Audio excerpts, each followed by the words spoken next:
Hello friends आज हम हमारी अम्मा जी प्यारी सी कजरी गा रहे हैं। हम लोग आप लोग सुनना और सपोर्ट करना, वीडियो को लाइक करना, चैनल को सब्सक्राइब करना। चढ़ी गईल सावन का महीना, साथी गोदाइला हो गोदाना। चढ़ी गईल सावन कहो महीना, सखी गोदाइला हो गोदाना। धीरे धीरे गोदा भाई कुंवर कन्हाई, अब तहाई मोरी नारा मिकलाई। अब तहाई मोरी नारा मिकलाई।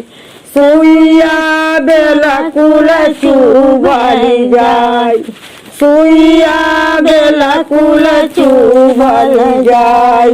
तोहते खटर से मीठर चिकाईबा, तोहके खटर से मीठर चिकाईबा। सुताईबा अपने हो भवाने, तोहके खटर से मीठर चिकाईबा। सुताईबा अपने हो भवाने।